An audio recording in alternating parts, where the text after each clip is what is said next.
Un, 2, 3, ya. El abstencionismo electoral en Colombia es el 42,2% y el 36% en el departamento.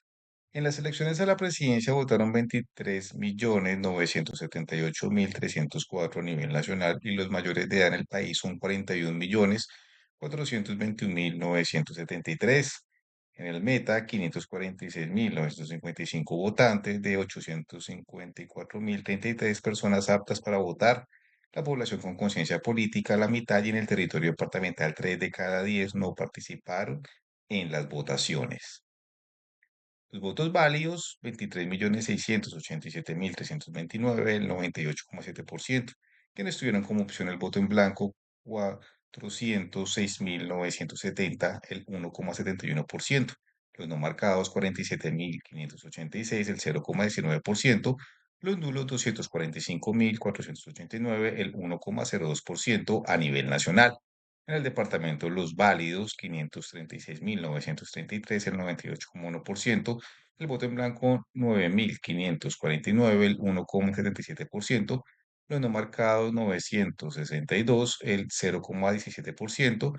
Los nulos, 9.000, el 1,64%. En Colombia, el 43,7% de los votos del Partido Defensores de la Patria, la opción de Abelardo de la Espriella y José Manuel Restrepo, los cuales obtuvieron 10.361.499, el 40,9%. Movimiento Político Pacto Histórico, quienes eligieron Iván Cepeda y Aida Quilcue, 9.688.371, el 6,92%. Centro Democrático, Paloma Valencia y Juan Daniel Oviedo, con 1.639.685 entre los demás participantes de las elecciones como candidatos. Por lo anterior, las mayorías ganadoras. El primer y segundo lugar, el artículo 190 de la Constitución menciona: si algún candidato obtiene mayoría, se celebrará una nueva votación que tendrá lugar 3 semanas más tarde, en la que solo participarán los dos candidatos que hubieren obtenido las más altas votaciones. Será declarado presidente quien obtenga el mayor número de votos, según la Constitución Política de Colombia. En Bogotá, el movimiento político Pacto Histórico con la mayor votación, 1.706.249, el 41,6% de los electores en el Distrito Capital. El departamento de Cundinamarca, 724.083, el 45,2% votó por Defensores de la Patria. Antioquia, 1.723.406, el 54,3%, la opción Abelardo. En el Valle del Cauca, 1.119.914, Pacto Histórico, el 53,17%. En el departamento, el 52,1% de los votantes por Abelardo de la Espriella y José Manuel Restrepo, con 280.090, el 32,4%. Iván Cepeda y Aida Quilcue, 174.242, el 6,8%. Paloma y Juan Daniel Oviedo con 36.706. Lo que podemos observar en estos mapas es como en la periferia de Colombia, pues tiene lugar más el voto o la opción de lo que es el pacto histórico, mientras en la parte central del país vemos una preferencia por lo que es el partido Defensores de la Patria o la personalidad de Abelardo de la Espriella y pues lo que eh, puede ser la opción de José Manuel Restrepo. Em, un contraste, y también se nota como un conflicto centro-periferia, eso se llaman clivage en ciencia política, y son esas divisiones que se dan en cuanto a preferencias políticas o también lo que reivindican, lo que prefieren o lo que ellos pretenden proponer. Em, en el departamento, pues también uno observa que los municipios de La Uribe, Vista Hermosa, Puerto Concordia, El Castillo, La Macarena y lo que es Puerto Gaitán notan una preferencia por el pacto histórico, mientras que también pues notamos que los municipios que están un poco más urbanizados, o están más cerca al centro del país o territorial, pues suelen tener una preferencia por Abelardo. En esto pues corresponderá también un poco cómo se han movilizado las personas, también cómo se organizan pues en torno a líderes, porque una elección no solamente es el líder que está haciendo de candidato, sino también esos líderes locales y nos puede estar diciendo algo en cuanto pues ya a las próximas elecciones territoriales que serán el otro año, como las que son de alcalde, gobernador, consejo y asambleas departamentales. El país en el centro probablemente tenga una opción más hacia quienes dicen son de derecha, mientras que en la periferia de la ciudad sería lo que pues, denominan izquierda. Pues en realidad yo no comparto mucho estas denominaciones como encasillarlos, pero ellos mismos a veces se revelan o se dicen a sí mismos como derecha o izquierda según lo que son sus propuestas y su discurso. Bogotá, un voto, digámoslo así, más hacia la izquierda. No notamos que la población esté teniendo una preferencia por el centro, un candidato que concilie las dos visiones, sino que aquí notamos es como una, digámoslo así, como una polarización cuando notamos que hay un 50, casi que un 50 a nivel nacional, casi que un 50% por la opción de Abelardo de la Espriella y José Manuel Restrepo, mientras que la opción que ellos tuvieron 43,7% y notamos que el movimiento Pacto Histórico fueron el 40,9%, como un aproximado. No es un 50%, pues porque lo demás se distribuye en los demás candidatos y las opciones a las cuales pues, los electores tuvieron como preferencia política. Pero ese 40% pues, nos habla de que la mitad del país prácticamente está dividido en una izquierda y en una derecha.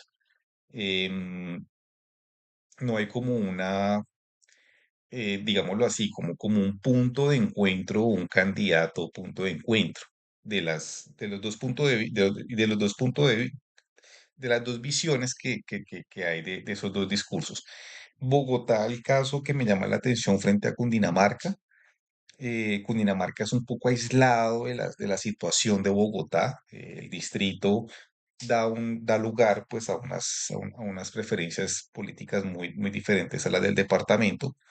Las necesidades del departamento atender o lo que ya fue como propuesta local de ellos, o fue una propuesta más de identidades, ¿no? O fue más un voto en contra, que es lo que a veces pues se suele percibir y lo que ha sido como las elecciones desde Juan Manuel Santos en adelante, desde que dejó de tener como un apoyo de Uribe, de Álvaro Uribe Vélez. Ahí notamos como una serie de voto en contra o voto no a favor de. A mí lo que percibo em, es de que es atacar un contradictor mientras no estamos viendo si sus propuestas son las mejores o no.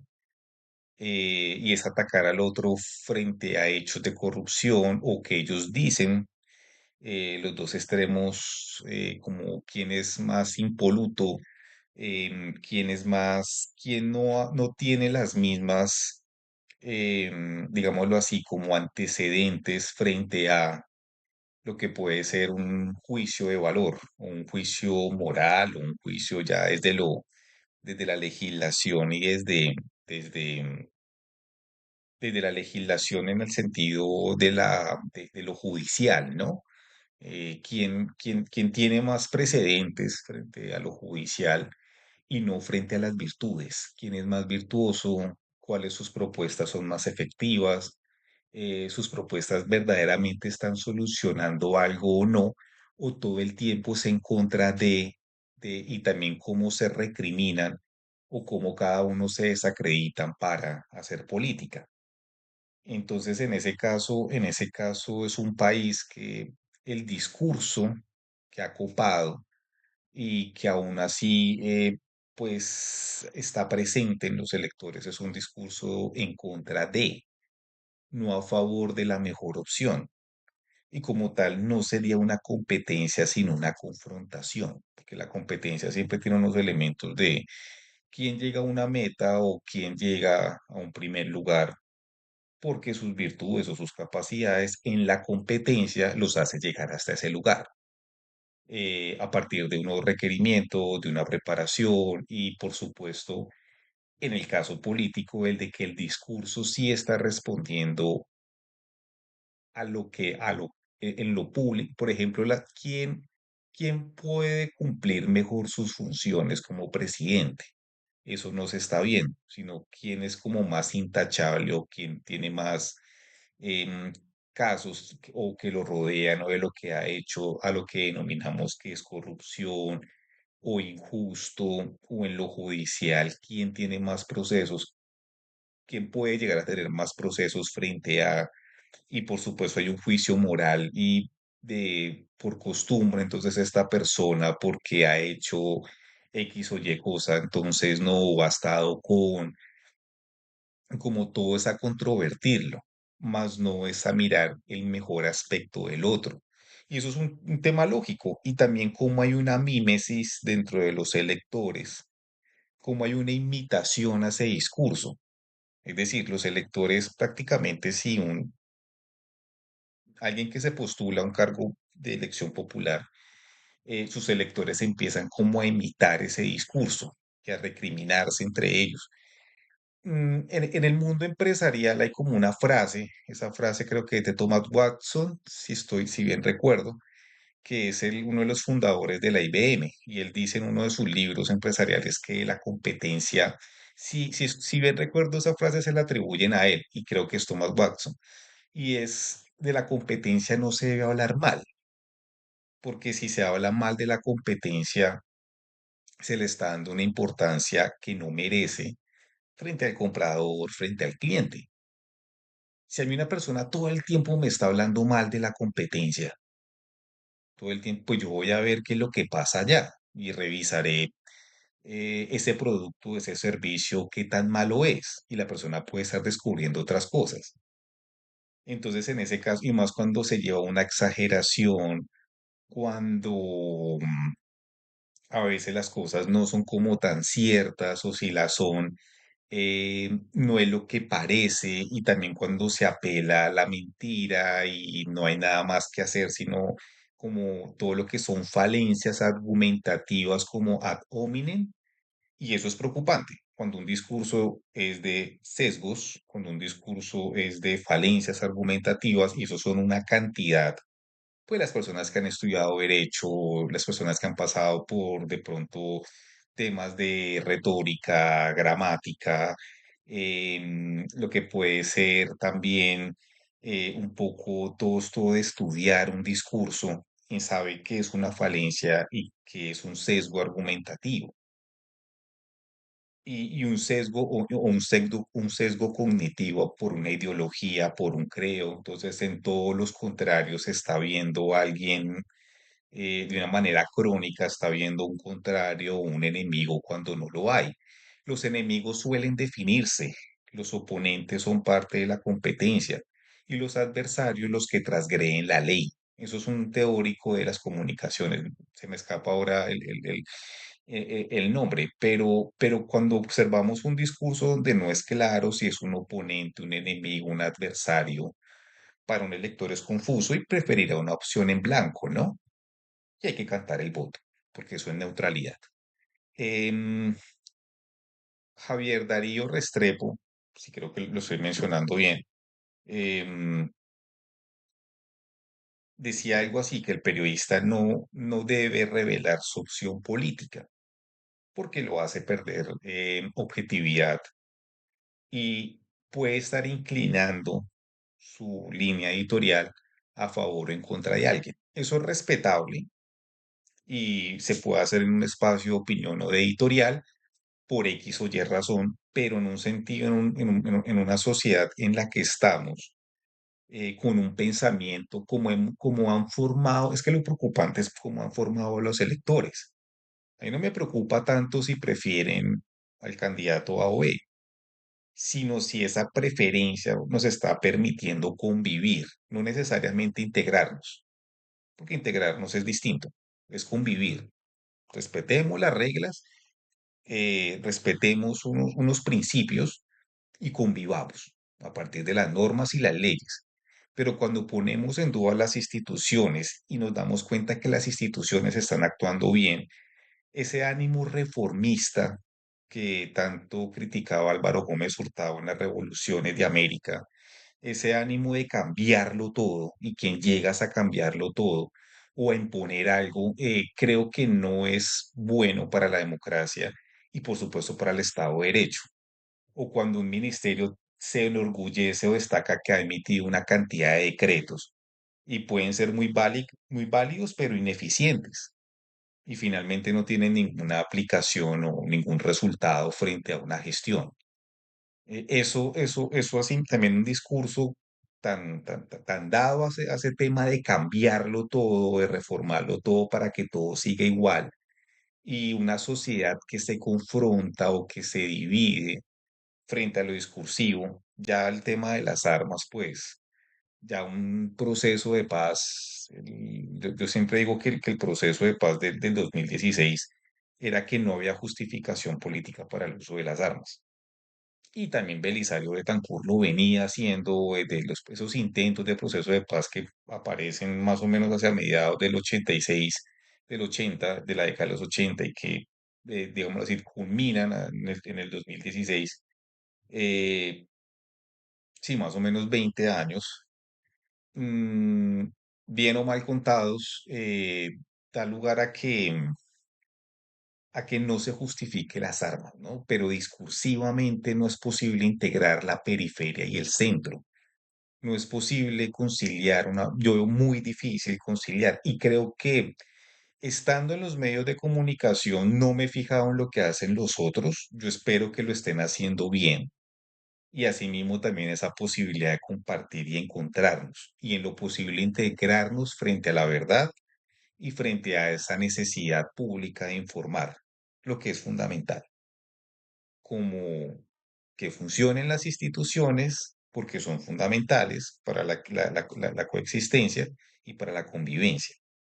Ya miraremos si en lo demás, y esas visiones compartidas como que funcionen bien los servicios públicos, hay que empezar por ahí.